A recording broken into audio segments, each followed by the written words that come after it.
So we are at the end of Beginner Series 100. That's part 109, how to build your individual trading success. So we round up Beginner Series 100 and give you all the information you need to know, you need to realize, and you need to manifest to get successful in trading. Step one, focus on the process. Most people just focus on earning money, but you will earn money when you will stick to your process. When you will execute the strategy, when you will develop your strategy, when you evaluate the strategy, when you document the process, when you make the right trading decisions, when you go through the checklist, when you do everything right, when you're emotional stable, when you stick to your routines, when you're healthy and when you're focused. But all this is part of the process, and don't just focus on the end goal. It's not about telling yourself, I will earn money, and then you will earn money.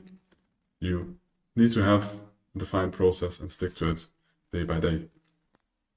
So the small goals are important. It's not just about the end goal. Look where are your strengths and where are your weaknesses.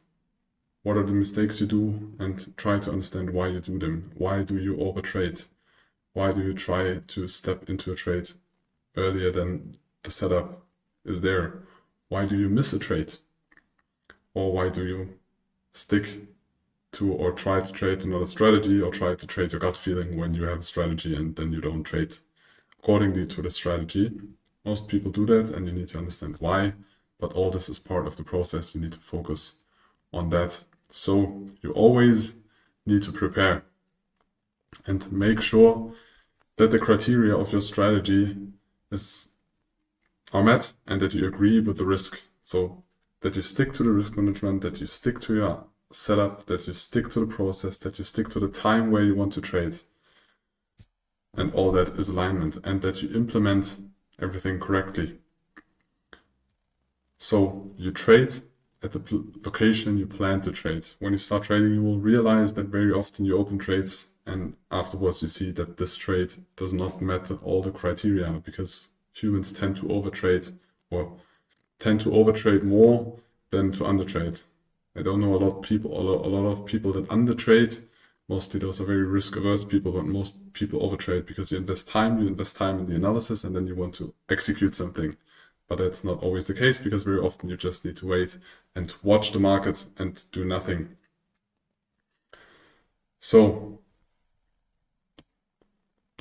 third, you need to evaluate both the successes and the failure, because you need to evaluate, was the success a good success? Was it a success where you stick to the plan and it was a success, or was it a lucky success because you made a decision, you overtraded, or you rushed into a market and it was a success that's not good?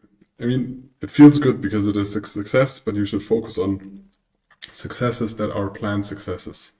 Was the execution right? Was the setup right? Was the time right? Was everything in alignment? And also, you need to study the failures when you did something wrong. Realize this. There's no problem in that. We are all humans. We all make mistakes. It's part of the process. And even the best experts make mistakes. But you need to realize that and work with that information. And then at last, you need to improve based on the evaluations you made of the successes you had or the failures you had. Because that way you can adapt your routines, you can adapt your focus, you can adapt your risk management, you can adapt the time you spend at the screen, or even the goals you're working towards to. Further, so to visualize the process, you have a decision. And either you make a decision because you make analysis, or you wait for a setup, you evaluated your daily zone of interest, and then a setup performed. So the decision can be correct. Everything is going according to the plan, and you make a profit. This reinforces good trading because you made a decision, the decision was correct, it was according to the plan, and then you made a profit. That's the dream. Or you made a decision, it was correct, and there is a loss. It kind of reinforces bad trading because you stick to your plan, but it was a loss, So there's a negative emotion with your plan because a loss most of the time is negative. You need to realize this. It reinforces bad trading, but still it's going to be part of the process. Every business has its expenses or its expenses. You can also make a decision, and the decision is false. And we define false as it does not follow the plan. And even this wrong decision or this decision made not according to the plan or your trading strategy can be a profit. So a success. But this reinforces bad trading because you did not stick to your process, but still you made money. So you think like, oh, do I really need a process or am I just God? And I'm right. So it reinforces bad trading because good trading is always when you stick to your plan, when you stick to your strategy, when you stick to the analysis and the risk management you have and the rules you gave yourself. This reinforces bad trading. But you can also have a decision, it's false, and you make a loss. And that reinforces good trading because then you made mistakes and it hurts because now you have less money. Furthermore, you need to remember that you cannot control the outcome of your trades, only the markets can. You can control the process, but you cannot control the outcome. You are one of the smallest fishes in the market or in this game, so you cannot change anything about this. And you only can control the decision-making process that we just talked about. So you need to focus on making the correct decision, following your trading plan, and don't follow on the outcomes. When you have a trading plan, when you have a strategy that has a positive outcome, focus on the process. And part of the process is also evaluating the strategy, but the first goal is always stick to the plan, stick to the process, get good at what you do, and then afterwards you can try to adapt the strategy, add new strategies, but first focus on the process. And when you have a good strategy, when you trade the strategy we give you, you're good in the analysis, you do your risk management, you will be profitable, but focus on the process, not the money afterwards. Step 2 is you need to understand yourself. The better you understand how you react and why do you do mistakes, why are you over trading, why are you missing trades, why was there a gain, why did you stick to the plan, why don't you stick to the plan. Maybe you're more like a freedom guy and you don't like rules, so even you don't like the rules you give yourself, then you need to adapt your trading style to this. If you're more a person that loves structure, that is very structured and organized, maybe you need a very detailed plan and you don't follow your plan because it's not detailed enough, or you need a real checklist and you need to go through the checklist with a physical tick every time. All this can be, but this needs to be adapted to your personality and the way you want to trade. What excites you? What motivates you? What frustrates you? How can you be better? And for that, you need to understand your emotions, because everybody of us has emotions when he trades, because we all have a connection to the time we invest into the analysis, the money that we earn, that we are risking with a financial decision, or the money we made, or the money we lost, or the trade we missed. One of the hardest emotions. Emotions are inevitable, especially stress. You're going to realize it, but you need to view it and you need to work with that. You cannot just turn that off. At some point, maybe you can reduce the impact, but I think we are humans. We can never turn it off completely. And when you are about to enter a trade, your body realizes this as a sense of danger, because you risk money, you have made a decision, so he produces adrenaline, and this changes the state of your body, which increases sometimes your focus, but also your desire to react, because that's why a lot of people make a decision, open the trade, and then they stare at the trade the whole time. But why? You just made the analysis, and when you make an intraday or a long-term swing trade, you don't need to falsify your trade idea every 5 minutes. You need to stick to or trust your analysis and the position. So there are a lot of chemical processes that happen in your body while you trade, and you need to realize them. However, this focus prevents you from considering other information and fully executing your process. So you have emotional impacts, or you have emotions and hormones and desires and wishes and experience in the past, and all those will have an influence on your behavior. That's why when you are neutral and you're working on a plan, you're working on a strategy, and you define the process of your trading, you need to write them down and then stick to them. So there's a lower or less likelihood of the experiences you had to influence your trading decision and then your trading results. Excitement and stress can be beneficial in trading to a certain point, but they can also explain why many traders fail or perform well during big opportunities. When there are special situations like COVID or like oil prices went negative, or big volatility because some big news or a war starts, you get like a lot of adrenaline because there's a new situation, and you get the feeling of, as a trader, you want to use this situation for yourself, you want to earn. You have a new situation, so you have excitement. And this can be very positive, but it can also be very negative. For example, when there are just normal market conditions or basic average market conditions, and you open a trade and then you feel excitement for the profits, and then you extend your take profit because everything's going good and the last 3 trades have been good, and now it's the 4th, and the last 3 times the trade went way further than your take profit, and now you extend your profit because you feel the excitement and everything's good. In this case, it can be bad. So you need to document it and then realize, in what direction do you tend to? Do you tend to overtrade because of greed?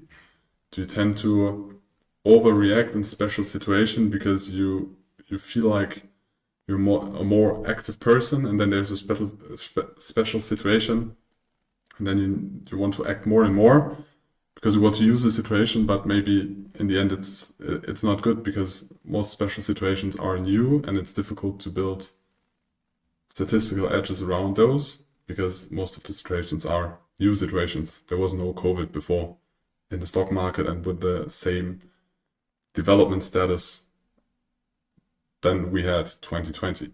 So can be good, can be bad, document it, realize it, understand yourself. Why do you do the things you do? And the more you get used to realize and becoming aware of when you reach the optimal performance point, the more your ability to stay in the optimal zone increases. For example, I realized in the morning when I go to the gym, when I had a good night's sleep, my performance is the best. When I just sit at the desk and then trade the morning session, go for lunch, and sometimes when I have enough energy, also trade the American session. But for me, it wasn't good to trade in the evenings because there I was drained. I was not focused in the evening anymore because I very often also thought about, oh, I could now spend some time with friends or my girlfriend or go out, get some food. So you need to find out what time works for you, and also when do you have the full focus. I have the most focus, good night's sleep, no food in the morning, and then caffeine or coffee or tea, whatever you want to drink. That's for me. Then I can sit in front of the charts for hours and be fully focused without getting drained or drifting away with my mind. But that's different for everybody because everybody of us is working differently. Everybody of us has different experience, and that's why you need to adapt it for yourself. Most coaches out there create one product, one strategy, and then try to press everybody in there or in that exact same strategy. But for some people that works very, very well. Maybe people that have kind of the same experience or same personality, but for a lot of people that will not work. That's why we view this differently.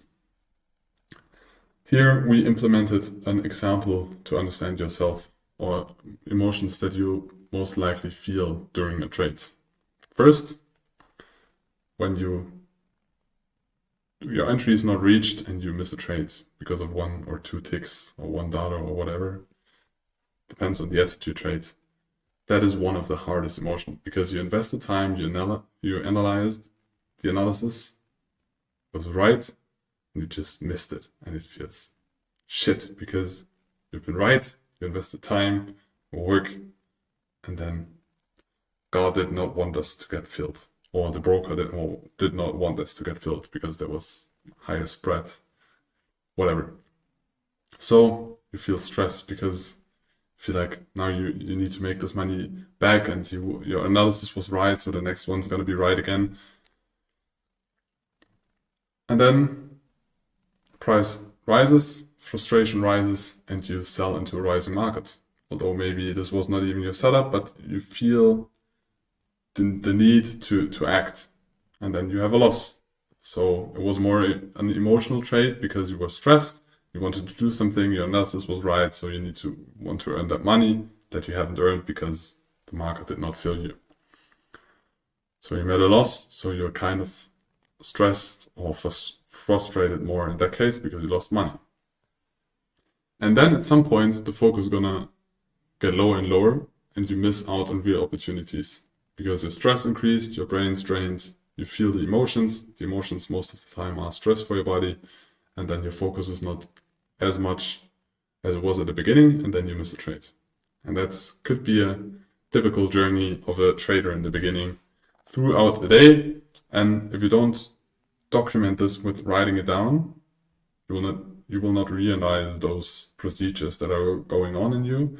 But when you, for example, in the beginning set a timer that every 30 minutes you try to describe the emotions or the way you feel, you're going to realize this. This can also have an impact that you trade and then you get a message because you did not turn off the messages, and then there was a WhatsApp message of a friend that is feeling bad, or somebody died in the family.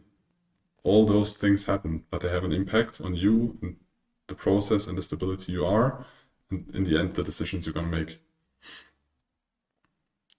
Practice makes perfect. You cannot immediately change how you act, how you execute as a trader.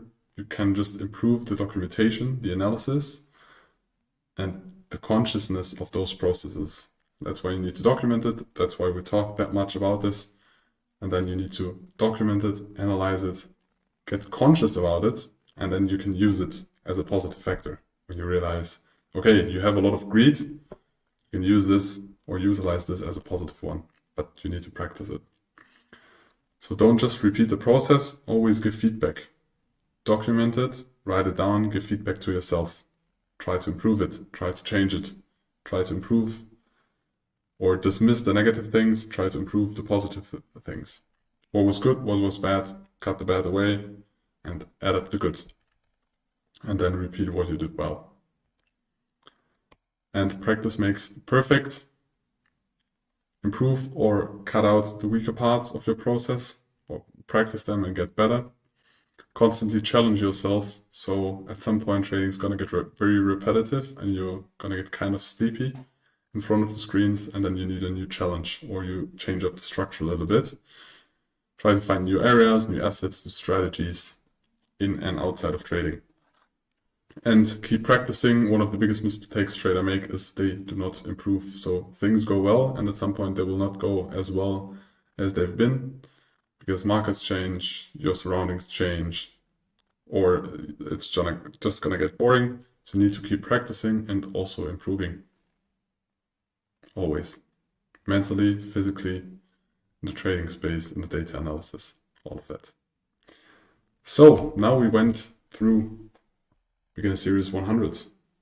Please proceed to the proficiency test. So we have prepared a small test that you need to answer, that you really understood the things that we told you in this part. And then we continue with Series 200. See you in the next one. Bye.